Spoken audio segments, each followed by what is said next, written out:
Welcome to Formula Friday, your weekly F1 show. I'm Nick, that's Lewis.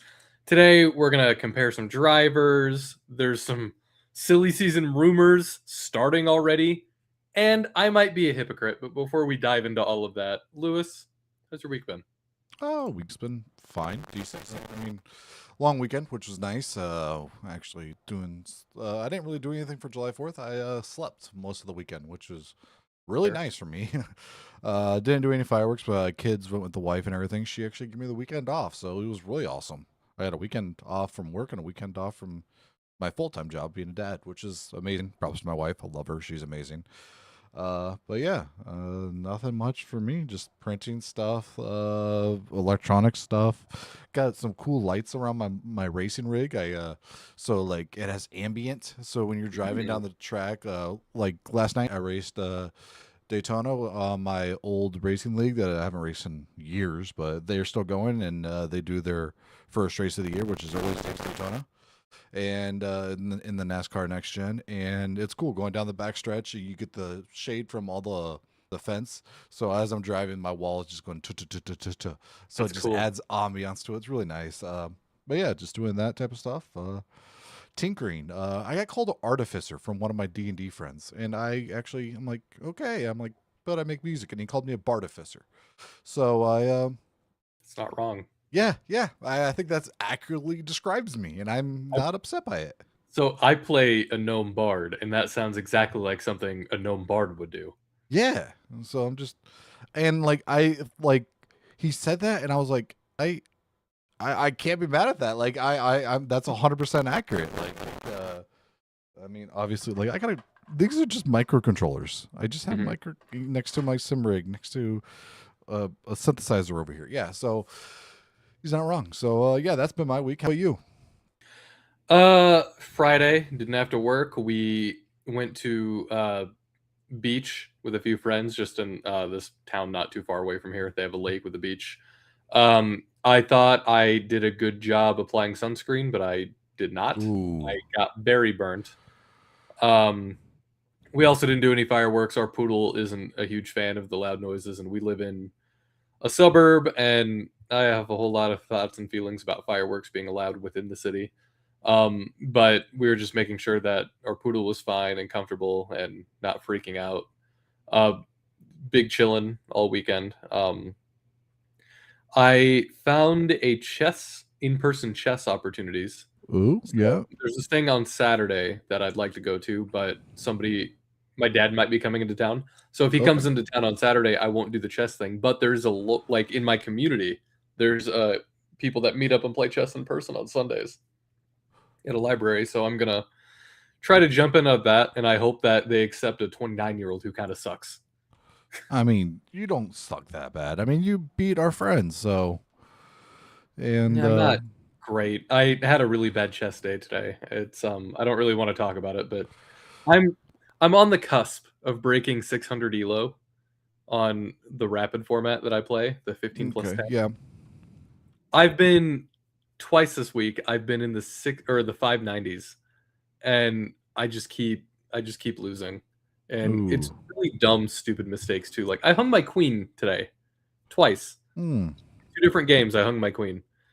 And I like some days are just not good chess days, and I that's what I try to chalk it up to not fully tilt, but I did still tilt today.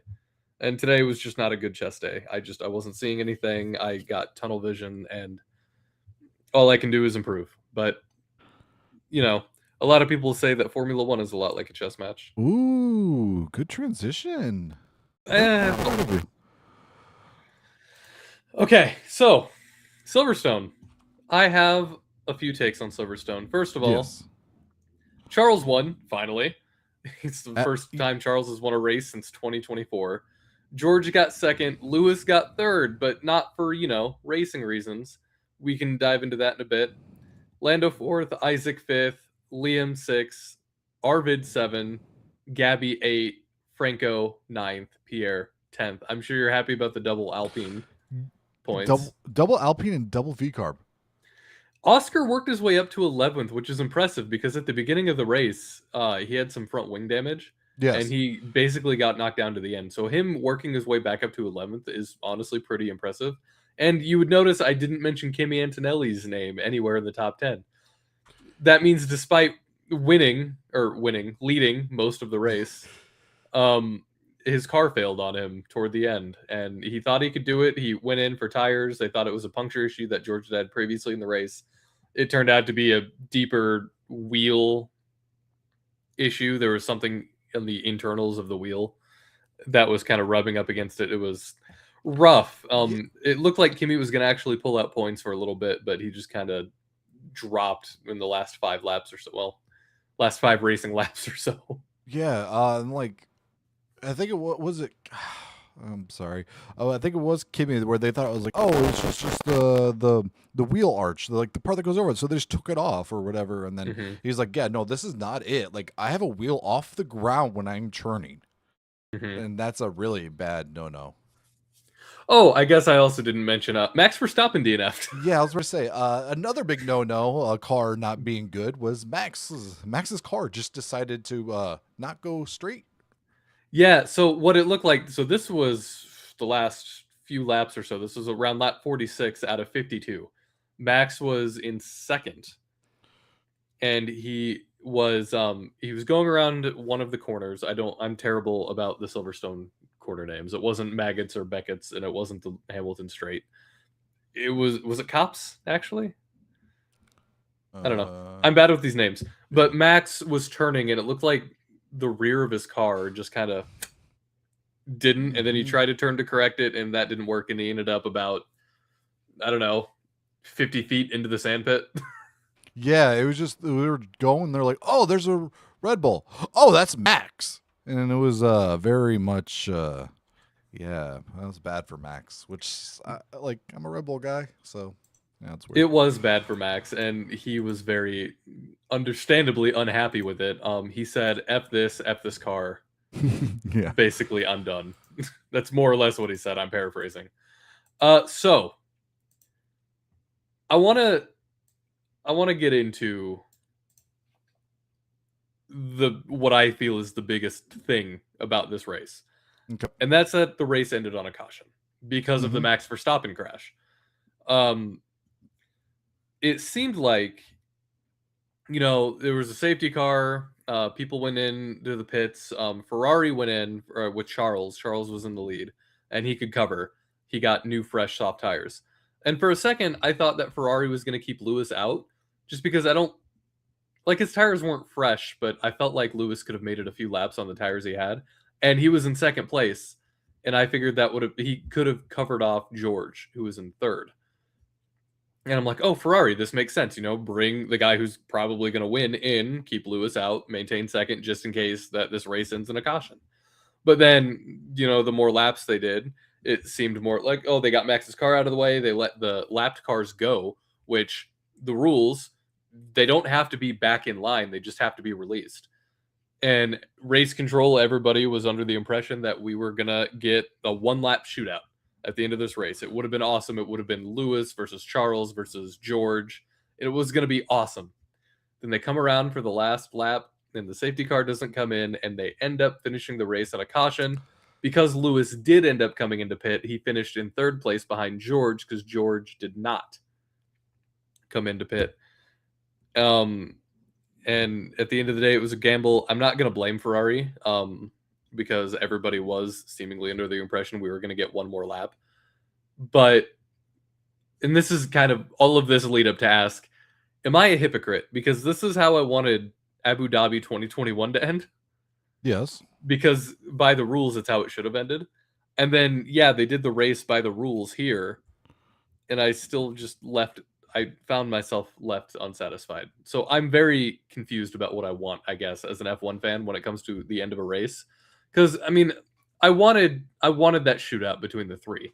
I really did. I also thought Lewis had a real chance to win in a shootout situation, but or at least make a spot back. But at the same time, it's like, well, I mean, this is what Abu Dhabi 2021 could have been, and Lewis could have won that, Yeah. and that's. I guess I don't know. Am I a hypocrite for wishing that we got a 1 lap shootout, or should I be glad that they did this? I feel like the crux of the problem is race control screwing up because everybody was under the impression that there was going to be another racing lap, I and think then there wasn't. I think they came out with a statement saying that it was like I don't know, there was something where it was like it was just on like we sent the message that we were going to go racing too early or something like that. The intention was, from my understanding, was to never go back racing. But to answer your question about hypocrite, kinda. But like I think the difference is there is nothing title wise at stake for Silverstone. Just a big like the the Grand Prix is not the great word. I mean, Major. it's a It's a major. major. It's Yeah. like it's what we came up with a few shows ago. It's a major. It Yeah. really is. So that there's something big there, but like what's the alternative there? So we if we did a shootout, then we have George Russell, old tires, battling off Lewis. That's gonna be great. I don't think you'll catch Charles. That's Mhm. is what it is. But what's the alternative? We don't go racing and we get this kind of ending, or we red flag it and we nullify everything and give them all fresh tires. So, like, I've Mhm. been thinking about this. I came up with a new rule: Okay. the magenta flag. Tell me about the magenta flag. It's like a red flag. It stops the race, but you cannot touch the car. Okay. So we stop it. We get everything like null. We get everything sorted out. It's more like, hey, let's just pause, guys, just pause, and then we'll continue. So that way we cannot change tires. You can cool the car down. And you know what? I'm even going to allow add fuel if you need to add fuel because we're gonna pace. We're gonna basically do a NASCAR green, white, checkered. Or, But no tire blankets. That feels dangerous. tire blankets are fine. No Okay. tires. Okay. So you cannot, unlike a regular red flag where you can modify the car, NASCAR red Mhm. flag, you cannot touch the car. Besides, Mhm. tire blankets, cool it, whatever, to keep it optional, and I'll allow a little bit of fuel if you need to, because we're gonna add more laps back onto the race. We're Mhm. gonna make sure we end under green. We're gonna do a NASCAR type of rule here. And I think that's actually the best way to do it, in my opinion, NASCAR style. I don't hate the idea. I don't hate the idea of the magenta flag. I don't know. I was left feeling unsatisfied, honestly, with the Mm-hmm. whole race. The race as a whole. Silverstone, and let me know if you felt this way too. This was kind of a boring race. It was another race that we've had gone kind of back to the old form of mid-race lull, kind of exciting in the beginning, and then it obviously ended. It should have ended in a bang, but it we were denied that too. I I'm starting to maybe see a hint of a pattern where the race tracks over the last, I don't know, 5 years that were really exciting are starting to go the way of the tracks that weren't exciting, and now we're starting to see the tracks that weren't historically Mm-hmm. exciting kinda come back with these new regulations. Yeah, we are flipped, I guess is the best way to put it, on that. But yeah, it felt all right. Like I've always been a vague proponent of midfield racing is the best racing. So Mhm. we did see that. We did see uh, some battle at the very beginning. So it was good there, but I don't know. Like, yeah, there was just some lull, but it didn't like catch me off guard because that's kind of what we're used to. So I didn't really think about it until you brought it up. Yeah, it's not so much that I was caught off guard, I was just kind of I thought we fixed this, but it Yeah, seems like we just kind of switched the tracks that have the problem. Which, I mean, and we'll preview Spa later, but it kind of gives me hope for Spa because I love that track, and my biggest complaint about Spa is it's a great track, but not for F1. yeah, that is. Not for current F1, I should say. Historically, it's been great, but you know, Yeah, we just need to run it in reverse. I'm telling you, that's all we need to do. I I don't know. That's kind of my biggest thing of this. If if they hadn't sent that message too early, I think Ferrari would have kept Lewis out, and that does affect the championship points. Granted, not much because Kimmy not scoring points really closed that gap. But if Lewis would have finished ahead of George, Lewis would be second place in the points right now. Yeah, I didn't think about that. Yeah. Well, Um. okay, maybe not, but It'd be Well, closer. it would be close. And like, I don't know if it's going to end up being Lewis fighting for the championship at the end of the season, but if he barely misses out on it, this race you could kind of point to and be like, "Hey, I'm not going to blame Ferrari for this." Like, yeah, again, I wish they would have kept Lewis out. Just if they were under the impression they were going to keep racing, I will blame Ferrari in that they should have kept Lewis out and brought Charles in because Charles was going to win the race. But I don't know. I guess it. I feel unsatisfied. That's all this comes Yeah. down to. I just feel unsatisfied with Silverstone, which is disappointing because I do love this race. A few other things that happened. Nico had a gearbox issue on lap 36. Alex Albon ended up withdrawing at 43, and you know the Max thing, but they describe it as a runway exit, which Huh. is that what that's called? I mean, so they're describing his wreck as a runway incident or They runway? describe the reason Max didn't finish the race as a runaway exit on this website that I'm on, which is statsf1.com. Great website. I mean, to be Uh, fair, he did spin out into the gravel, so it was yeah. So I mean, he did like if he wasn't in the gravel, he could have made it back. I think. mhm. We have a few penalties over the course of the race. Alex got a 10-second penalty for colliding with Ollie. Lewis got a 5-second penalty for moving before the start, which technically yes, but It was so it was so minor, and I don't think he even moved forward. It looked more like the car just kind of jumped, but he didn't yeah. gain. He didn't literally nothing. I Like it don't. seemed like it was just a. Yeah, I don't. It's like when you put your car in park, like it, or you get like it has that little bit of play to it. That's all it Right. seems. I don't like if they move a little bit. Like as long as they're in their box, I think they should be able to like you get that little bit of movement. That's just In my car stuff. opinion, yeah. I don't know. That's my 2 cents to it, I guess.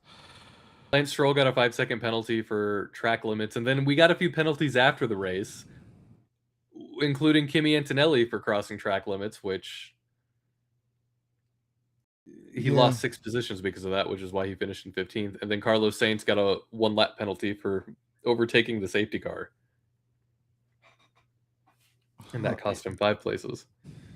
I the overtaking the safety car. I really didn't see that, so I have no opinion on that.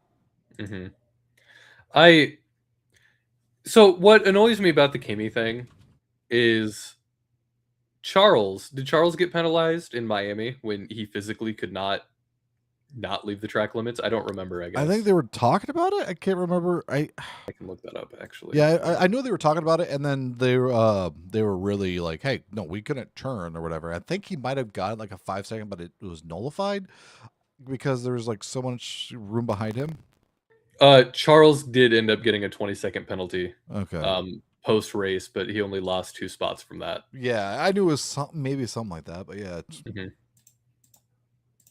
Okay, so never mind. I guess I'm not really mad about that. It's just it's kind of a bummer of a race for me. yeah, it was not all right. I mean, it was There all was some right. good racing, but the race overall was kind of Yeah, it was decent. It wasn't horrible. Like it wasn't an old school tilt track. I'll put it that way. Mhm.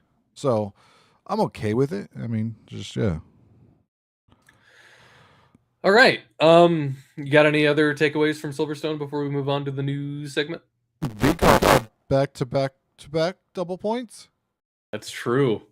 VCarb VCarb, is go ahead. yeah, and Alpine. Yeah, That Mercedes engine, you were okay. I need to give you props. I was wrong. You were right. That Mercedes engine did make a giant difference for Alpine. I honestly didn't. I thought that their problems were deeper than just needing a new engine, and it turns out that Renault's engines just suck that bad, and you just throw in a Mercedes engine, and that solves all your problems. yeah. I well, and also I think they stopped developing with around that Renault engine. hmm Like last year or whatever. It was the regs were frozen anyways, but I think they really kind of stopped with that, and that really kind of focused on the Mercedes, and I think this really helped them. I mean, They're really good in VCAR back to back to back. I mean, is VCAR back to back to back? Are they back? I mean, I were they ever here to be back from? Pierre Gasly got a win and a podium, 2 podiums. It's fair, I suppose. Yeah, podium Brazil, podium in Baku, and a win in Monza. Hmm. Yeah, so I mean, also that podium in Brazil, I think was because of a penalty. The podium in Baku was because magic button, and win at Monza was because of red flag. So, but still, I mean, they're doing good. Like They are they doing could very well. they could be one of the better midfield teams. And this is something we've been proponent of for a while.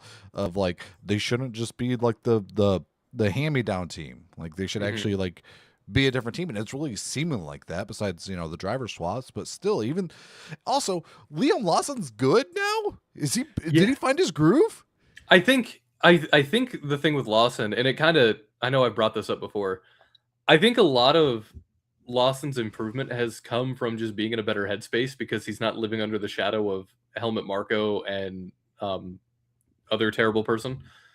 I think that just the overall vibe and the culture of both VCarb and Red Bull has improved just because they don't have to deal with Christian Horner and Helmut Marko. I do think that they had a weird power grip on the entire culture, and they established the culture, and it just feels like they're in a better spot, all of them. I mean, not Max, Yeah. but you know. Yeah, it feels good. Like I'm very, I don't know, like the whole Red Bull organization seems really good, and like Mhm. from the top down. I mean, there has been a lot of people leaving, but it's nice to see Red Bull not be the top team anymore. Same with Mercedes not being the top team, and McLaren being the top team. Like we have like There's it, parity now. yeah, there's a lot of parity. We have parity, like we have 1 through 4 parity, which is understandable, and then Mhm. we have 5 through 12 or 5 through 11. Yeah, 11 parity. Well, 5 through 10, and then Aston parity. Right. But yeah, so I mean, I'm okay. I'm okay with these regs, even though we had like a little bit of a C, I'll call it a C grade average or a Mhm. C grade for this past race. I am okay with these regs. They seem pretty good. Yeah, and I don't want you to mistake me being disappointed in the last two races as me not being a fan of these regs because Yeah, I love these regs are miles better than what we've had over the last 5 years. I just wanted more out of Silverstone. I just want Silverstone to be a bigger race because I feel like it deserves to be a bigger race because it's a major. yeah. It should be the only one with like the sprint races. I'm okay with sprint race here. I'm okay with the sprint race at Coda or whatever. I'm okay with that as Mhm. long as it's the only ones. But it seems like we might be getting more.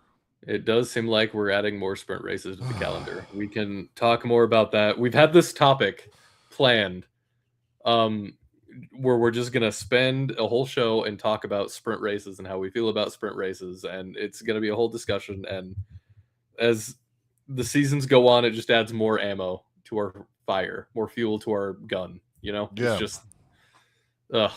I just, yeah. I think everybody knows our opinion on it. It's just adding more and more to it. It really is. I mean, it makes me feel the same way as the um special liveries where if we always do this there's nothing special about it, and I just don't like the fact that it can swing a season one way or the other toward the back half of the season. Mm-hmm. Maybe if they really want they can do sprint races in the first half and then after summer break no more sprint races, but I don't know, it's really dumb. Ugh. Okay, so Lewis, Yes. you know, I'm not one to want to talk about rumors on the show, but I've also been very bad about not talking about rumors on the show because we've had some fun ones that I just kind of wanted to game out. Okay. Earlier this week, Will Buxton was vague tweeting. Another Formula One person was vague tweeting. Will Buxton was probably vague tweeting about something indie related, but nobody knows. And then around the same time as these tweets, we started hearing rumors from the paddock and other sources that totally aren't tabloids That's the other annoying part. A lot of Formula One media, it's like 60% news and 40% tabloid, and you never really know what's what. I digress. Rumors of Max Verstappen wanting to leave Red Bull by hitting his contract clause. And the rumors were saying that McLaren was making a ploy for him, and it was essentially going to result in an Oscar Max swap. Hmm. Hmm. And that feels insane to me. It doesn't feel right to me. But then I've seen people like, well, it would make sense, he'd go to McLaren. McLaren has that hypercar program and the WEC program and all this other stuff. It gives Max an outlet to do other things. They just dropped a bunch of money on this massive trade in Indy, or massive driver signing or whatever with Indy. And it feels, I understand why these rumors have kind of felt a little more validating just because of all the other context of the news surrounding it and McLaren. But then Oscar Piastri Zach Brown denied that too. Oscar Piastri has also denied it because, why would they just come out and say it? Yeah. But other sources have been like, no, these are incorrect. It's just talk. It's just paddock talk, Yeah, but it's I don't know. Let's play this out, okay? Let's say this Okay. does happen. We get Max Verstappen going to McLaren, and Oscar going to Red Bull, and he would be sitting next to, I'm assuming, Isaac still. Mm-hmm. Adrian Newey, or not Adrian Newey, GP goes to Mm-hmm. McLaren 2 years or next year. I think it's next year. Yeah. Does McLaren become the odds-on favorite to win the championship from there on out? Just having Max Verstappen on your team is going to swing the odds into your favor. Excuse me. That alone will do it, especially with McLaren, who has although recent, a pedigree of winning, Yeah. both in constructors and, the championship in Lando. Look at my boy. I know Lando and Max are friends. I don't know how their relationship on the track would be, just because obviously Formula One drivers separate work from home. Yeah. And when you're on the track, you don't have friends. But I think it'd be an interesting driver pairing. Yeah. I don't know how that would work, because McLaren obviously would not be able to do the two number one drivers thing at that point, because if Max is on your team, he's your number one. Yeah, he is the, I don't want to say the GOAT, but he is pretty much the greatest driver we have ever seen. Oh, for sure. So until Gabby, or not Gabby, I'm sorry, I was looking at the Wow, you're really calling your shot. Sorry. Oh my goodness. Kimmy. Mhm. Sorry, I was looking at I had the standings up, and I just looked up and I saw Gabby. Until he comes along, but I don't know. I think that pairing would be really good, but also really toxic on track, like you said, because those two are going to be racing each other so hard, and if one person gets an upgrade over the other person, oh lordy, will that be just, that would be crazy. Well, the other aspect of it too is Lando has been Zach Brown's, for lack of a better term, pet project. Lando's been the McLaren number one forever. Zach Brown has stated basically in no words that Lando is the number one. I know they do the thing, but I think Lando's the number one. And I don't know if I believe that. I want to believe that. And Max being on that team, it would be really hard to deny that Max isn't. Talking in circles, I know. It'd be a really interesting scenario. And then on the flip side of that, how do we think Oscar would handle Red Bull? I think he would thrive. I do too. It I would be think really. him and Isaac would be a good pairing, because Oscar would be the clear number one. There would be a pecking order, which I think Oscar really would like, and I think I think my God, why can't I think of names? Isaac. I think Isaac would be fine with that, just because Isaac is really good, but I think Isaac would kind of understand. It's like, of course Oscar's the number one here. Like, that makes sense. Yeah, I think it'd be weird for Red Bull to have a number one driver that's not from their academy though. Like that just feels Hmm. so out of the blue. Because even if you go back to before Max, it was Vettel who was kind of like, he was homegrown. So it'd just be weird because it's Vettel, Max, Danny Rick. Uh, Yeah, but you got to remember that was under the new guard. Who knows what this new era of Red I Bull know that's what I was is, saying. It would what just they're be doing. different. It would be weird, and I'm okay with it. It's just it feels like they tried to go outside of the Red Bull Academy a couple times. Once with Checo, and the other time with Nick DeVries. And Checo did good for them. He was really good. He was never a number one though, and Nick Mhm. DeVries, uh, that was an experiment. Sure He, was. yeah, I wanted him to. I really wanted him to do well. I me really too. liked Nick DeVries. I mean, hey, Le Mans champion, Le Mans winner, Nick DeVries. You're right. Yeah. All right. Before we move on to this Haas thing that I want to talk to you about, I found this on Reddit via Twitter from Track Sims F1 on Twitter. He's done a teammate race pace delta so far for the 2026 season. And I think it's just really interesting. It's a head to head comparing teammates to each other, and you just kind of get an idea of who's doing better, who's doing worse, who's even team wise. And some of these are really interesting to me. We'll just kind of go down the list. Williams, Carlos, and Alex are, and you're gonna have to help me because I'm always really bad. Is it 3 thousandths of a second apart?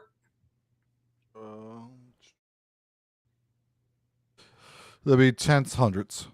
Yes, 300ths. My bad. It'd be Thank 30. you. I'm terrible with Technically, numbers. yeah, it'd be 31 thousandths Yes. is what we do in the machining world. So they break it down per race too. Each little bubble represents the race in which one driver was outpacing the other. For the most part, Williams is pretty even. Yeah, Like, there's been a few outlier. There's been a outlier where Carlos did freaking incredible over Alex, but for the most part, they're a really evenly matched team. yeah, when you finish races and stuff and not break down or get crashed into. But yeah, Williams all like they have always seemed like a really down to earth type of team.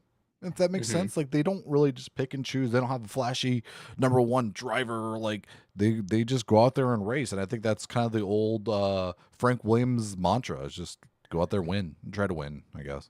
And I mean, this chart is going in order of closest to farthest. So I mean, Lewis Hamilton and Charles, same thing.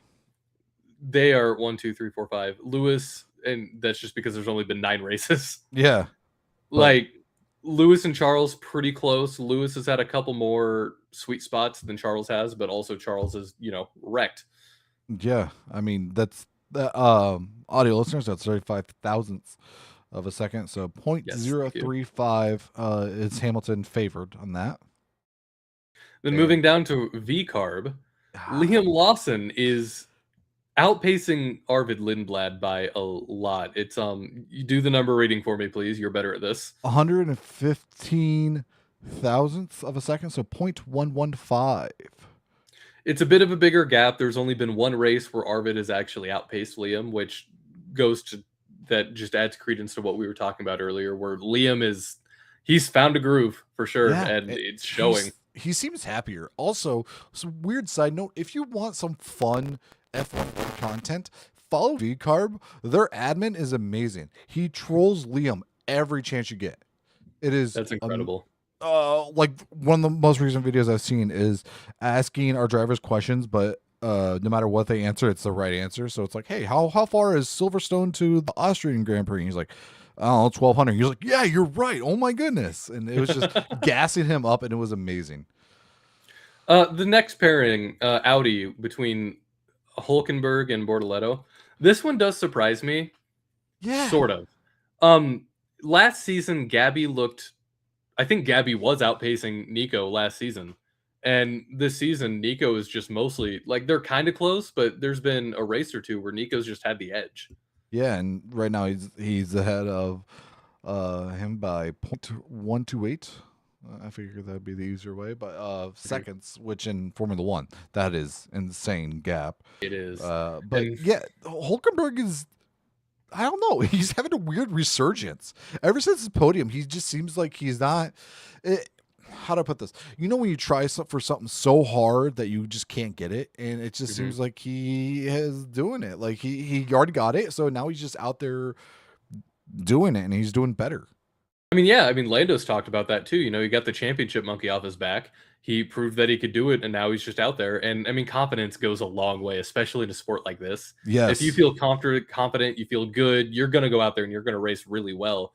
And I mean, that includes this because honestly, this time last season, I thought Gabby was. I mean, I thought Gabby was just better than Nico because he was until the podium, until the podium. the Hulken podium. Now we're getting to, and there's another team which I'm sure you could guess where this feels like an unfair comparison. But Mercedes is next up. It's 0.179 seconds between Kimi and George, and obviously Kimi has outpaced George all but one time. That Yeah, was this week. I was gonna say, technically, well, they were. That's medium gap or median gap. I'm assuming if one of them wrecks, he takes that data out Mhm. because Canada was really, really close, and that True, was true. really You're right. And good. there's only 8 dots here, so either way, Yeah, um, I was wrong. I'm admitting I was wrong. I just didn't count. But yeah, it's. I mean, Kimi's a freak. That's yeah. there's no way about it. I He, mean, yes, George, like he is outpacing George, but look all the way over to the left. He is extremely outpacing George in some races. yeah. I mean, he. If you were to show this to a fan who, or not a fan, a person who's just getting into F1, like they understand the sport or whatever, and you're like, who's the veteran on this team? They would go Kimmy. And like he's driving like he's the veteran, honestly. And Mhm.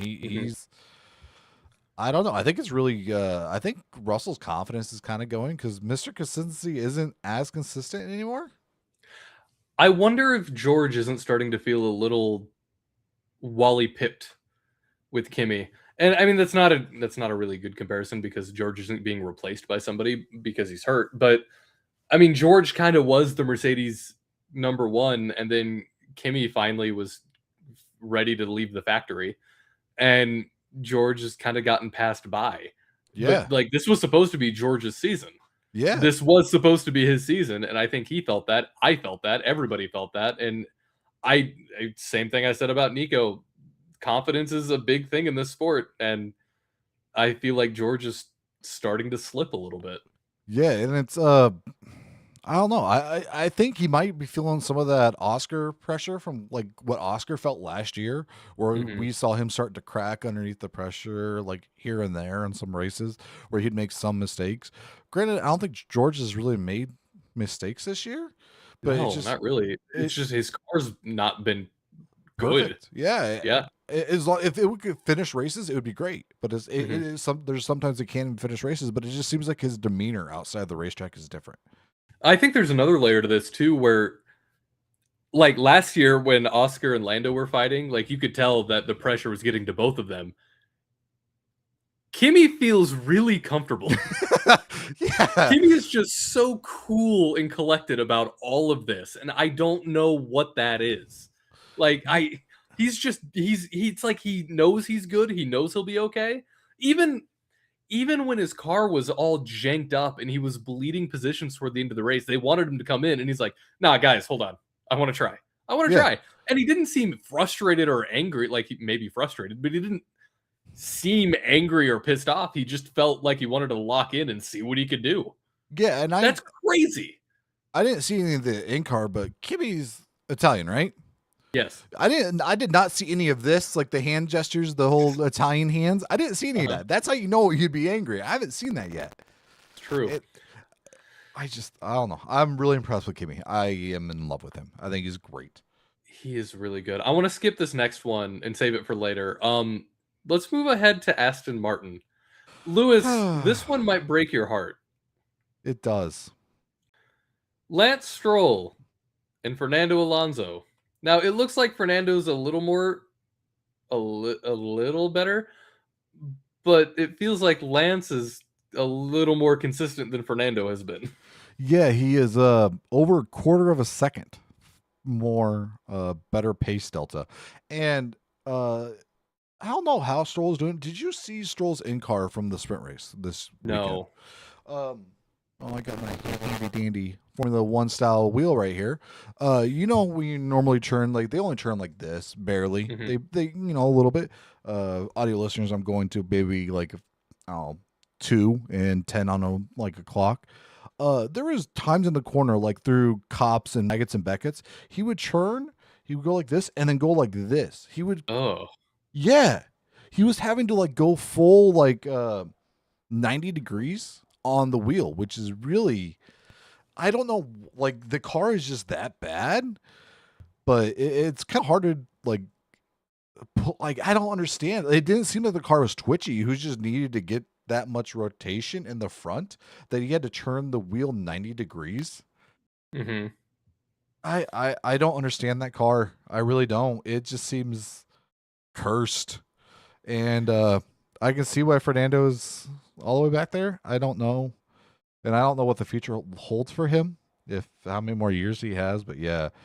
That car is really bad, and I did not think Stroll was that far ahead of him, honestly. Yeah, I didn't either. It's really interesting to visualize this. And granted, Aston's stats, as far as this stat goes, are probably a little more throwaway just because they haven't finished that many races, but still. Yeah. Uh Alpine, Pierre Gasly and Franco Colapinto. Would you be surprised to see Franco's on there once? I'm actually surprised to see him on there once. I did Franco, not okay, think. so we Yeah. talked about Liam getting his stuff together. What about Franco, dude? Remember Colapinto in Coda last year, where he just completely ignored team orders and just kind of started doing his own thing despite being in the back? Yeah. Yeah. Franco has come a long way. Yeah. And I don't know. Pierre is sneaky good this year. Like he's just sneaky. He Like, really granted, he got a is. podium, but Yeah. I don't know. That team is like we talked about it earlier. That team is kind of good this year. Like they're up there in the midfield, and Colapinto is like holding his own on that team and not like dragging them down, so to speak. Mhm. Cadillac is an interesting one too, and this is another one where it's similar to Aston, to where it's kind of hard. It's a little borked to try to compare, but Sergio is faster than Valtteri, which isn't really a surprise to me. But Valtteri seems more consistent than Sergio does. Yeah. Again, I'm not too surprised. Okay, I don't know. This team, just like we've talked about it, not a lot of expectations for them. I mean, I did because I'm weird. On my preseason, I think I had them on my preseason predictions. But besides that, I don't know. I don't. It's kind of hard to put in numbers for this because I feel like they are trying, but not really. They're just like getting information. It's just like test races for them to get information to build the car better. Hmm. Like I don't know how much weight to put on this one. Yeah, I don't know either. It feels very, um, you know. Yeah. I just to put in perspective, kind of going off my testing Hmm. thing. This is according to statsf1.com. We love that website. Lapsed race in 2026 for constructors. Top one is Ferrari with 1,100. And then bottom two, Cadillac and Aston. The only two Mm. teams under 800 laps. Cadillac 781, Aston Martin 777. Ninth place is McLaren 881. Hmm. So everybody else's seems pretty close. Those two just dropped. They're like 100 laps behind the next person. So that just kind of goes off my point from the Aston and Cadillac kind of just being test this year. Okay, so this next one is the other team where it's not fair because it's Red Bull. Max is going to outpace Oscar, but that in no way tells the story of Oscar's season so far, or not Oscar, Isaac, because Isaac has been doing very well. Yes. It's not this kind of stat really, I mean, it obviously favors the like better driver, but it's also Max Verstappen, and he can make a John Deere break lap records. Yeah, we've we've talked about he can just get in a Prius and go out there and finish consistently and probably get some points. Hmm. Now, the most surprising on this list is McLaren, because Lando has outpaced Oscar way more times this season than I would have thought he would have. Genuinely, this season felt like Lando is comfortable and fine with it, and Hmm. Oscar felt like he was on the hunt. But if you look at this, Lando is still ahead of Oscar. I genuinely thought Oscar was the better McLaren driver this season. Yeah, I guess when uh, I don't know, I was with you. I thought Oscar was better, but I guess Lando's just when he does better, like when he just has a bigger gap. I don't really know because like the Do you think point. it could be tire management? Lando is insanely good at tire management. He really is. Yeah, and how many times have we seen like the top three break away and Lando's up there like fighting? He's like being pulled along where Oscar got stuck with the backpack and the DRS train. So I mean Hmm. that could also have something to do with it because the gap is 0.445, which is pretty. That's a pretty sizable gap. Hmm. So yeah, that's the only thing I could think of is just basically them being up there. It does make me happy though, because this tells me that, I mean, obviously Lando is still competitive, but it tells me that he's not resting on the laurels, you know? Like he Yeah. is still putting in the work and getting down, and as a Lando fan, that makes me very happy. Okay, Lewis, I skipped a team, and that's because it leads into this next thing I want to talk about. Haas. Yes. Ollie Behrman has outpaced Esteban Ocon two, three, four, five, six, 7 times. Esteban, two, three, four, five, six, seven, eight. Yeah, 7 times. There's only been a couple occasions where Esteban has outpaced Ollie. Granted, they are a little close, but not very close. Ollie is basically just better in every way. And I first, so their gap between the Haas drivers is 0.238 seconds. And I stumbled across this on Reddit earlier from Alessio Arumina. I'm mispronouncing that terribly, but he's an Italian motorsports journalist for RossiMotori.it. He has an exclusive, and he's this guy who, like, I trust this guy's sources, whatever Okay. they are, because he also broke the news of uh Arvid, I think it was, going to, yes, he's the one who had that exclusive about Arvid last year, and obviously he was right. So, according to Alessio, Rafael Camaro will be a Haas driver starting in the 2027 season, and I'm quoting directly from his story from Hmm. Rosa Motori. The Brazilian Ferrari Driver Academy driver will be promoted to F1 after winning in his first year in F3 with Trident, while this season he's competing for the F2 title with Invicta Racing. The move will come after a battle with at least two other names. Um, Haas is going to bring. He's a Brazilian driver. He was. It seems like Esteban is kind of on the way out, and we had those rumors early in the season where Io and Esteban were kind of butting heads with each other. Yeah. But it kind of seems like this is adding a little more weight to it. Esteban's on his way out. Then he's racing with Ollie, who was also a Ferrari driver, academy driver, and the end goal is obviously for one of these drivers to end up in the second Ferrari seat. I think that's what it is, and I think that they're using Haas as kind of a testing ground between these two. Yeah. And it's weird. It would. I guess it would suck to see Ocon go, but at the same time, he's been in F1 for so long. Like I think Nico Rosberg wanted him to be his replacement. Yeah, Or see, he's a Total Wolf kid, so it's just oh, it's been a I like while. Esteban, but it feels like he's. I mean, we've talked about this before too, right? It kind of seems like he's hit where he's going to hit in the sport. As Yeah, much as that sucks to talk about with a driver, is they can't all win championships. They can't all win multiple races. yeah, yeah. It's just I don't know. What have you done for me lately? Type of feeling to it, which sucks because he's a good driver and I have nothing ill will to say about him either, which is I don't know. He hasn't done anything wrong. I don't think like on the track to give a bad taste or anything. Like, I don't think anybody has anything bad to say about him. It's just one of those situations where, all right, we got to get somebody new in here. Hmm.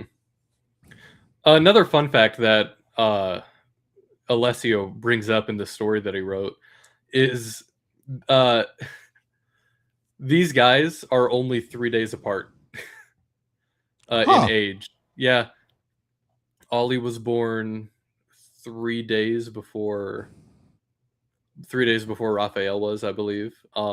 Their career paths are obviously a little different, but I mean, this kid has been Oh. dominating in F3, F2. He dominated regional. Moving to F2, he's just gotten better. So, I mean, I'm all for this. And Ferrari Academy, I mean, they do churn out good drivers. Mm-hmm. Uh. Yeah, I just looked up Ollie Behrman's age. Ugh, I'm old. He was born in 2005. Ew. Yeah, I intentionally didn't bring that up. I didn't want you to feel bad. Ocon was born in 96. Ugh. Mm. I think my window is officially closed. I can no longer be an F1 driver, Nick. I was born in '97, so how do you think I feel? Yeah, I think. Well, you still got like a couple years, maybe, but like I think I'm out. Mm. Mm. All right, Oh, that's it for that. Unless you have anything more to add to your thoughts on Haas or the future of Haas, or nothing more on Haas. Clicking around on Stats F1. That was 250th win for Ferrari. oh, Yeah, it's pretty crazy. It came out the congrats. British Grand Prix. 257th pole position for Mercedes engine, new record. And 15th podium for Lewis at the British Grand Prix, which is insane. Okay, let's preview Spa, shall we? This Well, let's is one of preview the spa day. this is one of my favorite tracks just in existence, despite the racing, the Formula One racing, not happening very well. I adore this track. Last year, Oscar won, Lando second, Charles third, Max fourth, George fifth, Alex sixth. This was famously Lewis ended up finishing seventh, but this is famously where Lewis got knocked out of Q1 for like the first time ever. Insane. So the fact that Lewis was able to work up to seventh was nothing short of a miracle. Nothing happened in this race. It was just an hour and 25 minutes of not a whole lot. There was two lead changes, and that was between Lando and Oscar, but not even because Lando led the race for about 6 laps, and then Oscar just ran away with it by, whew, I don't even know. Kimi did get the fastest lap last year at a 1:44.8. Nico Hulkenberg got second fastest at a 1:45.0. Hmm. I always love seeing the fastest laps. Isaac was slowest at 1:47. I I like this race. I hope it's a good one. I hope that my theory of it's just kind of reversed the bad tracks into being good holds water because I've always wanted this race to be better than it actually is. Yeah. Yeah, I agree. I love this track. It's the 24 hours of Spa was this past weekend, and Mhm. I forgot about it until after it happened, and I felt really disappointed. But anyways, I love Spa. It's a great track, beautiful track. Fun fact about this track: Mazepin got a fastest lap here once. Must have been the That's my clouds. Spa fun fact. That's the only really thing I got. Uh, I'm hoping it's a good race, but we really don't have the ground effect, so like hopefully like through Eau Rouge and Radion, it won't be too horrible. Hopefully. Yeah. All right, we're gonna finish this up as we usually do, going into a race weekend with a little bit of grid gamble. You know the drill. I roll the formula dice. It's 1 through 12. Each number represents a team, and then you get to pick a driver from that team based off of where your dice landed. Last week, Lewis rolled Aston Martin and went with Fernando, who scored 0 points. I got the free space, which is the 12, and I picked Lewis Hamilton. Got 15 points. The current totals are me leading at 65, and Lewis is only 30 points behind at 35. Lewis, as I almost said as always, but that felt mean. You're not leading, so I'm I don't giving think you the choice. Do you I want will. me to roll first, or do you want to go first? I'll go first, but I just want to point out for a fun fact. I don't think I've ever led this in the No, year we've done this. I don't think I've ever led this. no, I don't think you have either. So that's fun. I got a whole my Hulkenberg streak going.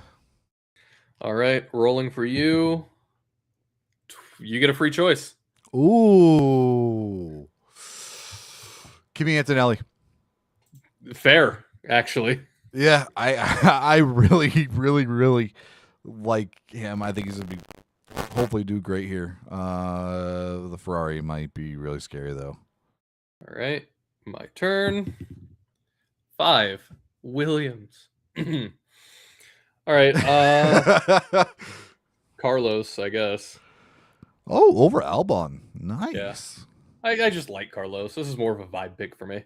Okay. Makes sense. All right. That's been Formula Friday. I've been Nick. That's been Lewis. A bit of a low energy Formula Friday on my part. I apologize. No, I am yeah. fried. You and me both. Just a long weekend of sleeping makes me now more tired than I was. So I'm kind of just like fighting it even more. That's fair. Well, you go and you catch up on your sleep. I'm gonna go. I need to eat. I think that's my main thing. I have not eaten since lunch, so I need to go get a. I need to go get a food. Ooh, go get a food. Mm-hmm. All right. Well, we'll be back next week to discuss Spa, and then I guess we're gonna preview Hungary. Right? Hungary's the next race. I thought For you were the break. hungry. Oh, and on Ah. that note, Okay. goodbye. Have a good night. Have a good week. We'll see you next time.